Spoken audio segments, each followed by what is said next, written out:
Lisa, what is IHE looking at globally? IHE is looking at several issues globally.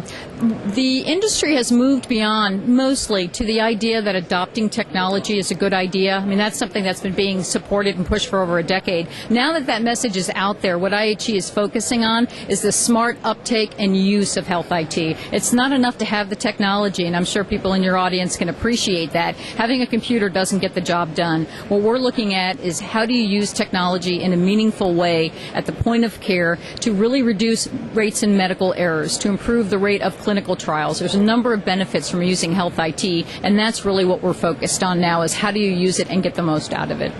What is the situation of IHE in the United States? IHE in the United States has really been catching on. IHE is an international organization that's been in place for over a decade. IHE USA has gotten very active in the last 2 years. The last two administrations have talked about having IT. This administration is actually putting dollars behind it. So we have quite a few drivers that want to see the uptake of interoperable standards-based technologies, and IHE helps to do that around the world, but also in the United States through IHE USA. What are your key topics at HIMSS11?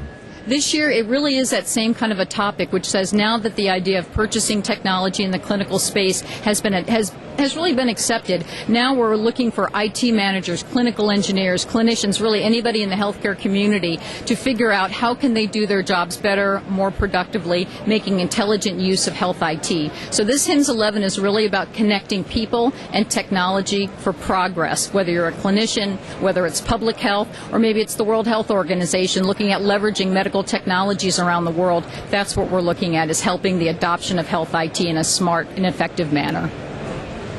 What are the concrete issues that you're looking at next? Mobile technology, if there's one question that we've been asked a lot the last couple of years, and again, if you think the adoption has pretty well been accepted, and now we're looking at the meaningful use, the next part are people are literally coming here at HIMSS with their Apple iPads, with their Galaxy tabs, different types of handheld devices saying, how do we take this into the operating room? How do we take this home? How do we work with mobile technologies? So that's going to be a very big push at HIMSS as well as with IHE. The second is interoperability through an even wider range of devices. For example, in the home care setting. Management of diabetes, for example. A person sees their healthcare practitioner, they tell them to lose weight, go home, eat better foods, but how do you track that? Now there are technologies that you can take your blood pressure at home. You can do a blood finger stick at home. That can be read from a unit in the home, automatically uploaded, and sent back to your doctor's EHR in a hospital or in the clinic for better real-time management of different types of diseases. So I would say that's really the big focus right now. What would be your suggestions to IT managers in Germany who are interested in getting to know more about interoperability?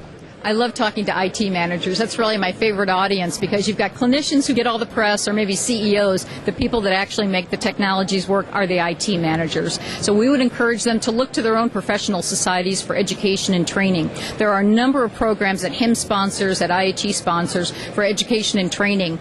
And for them to go ahead and be creative, look at what others are doing around the world, and if they wonder if there's a standard or a piece of technology that they're able to use in a new way, to check with their organization, see what those possibilities might be, and start requesting it from their own leadership, and then support those clinicians who maybe come to them and say, I want to use this iPad, I want to use this.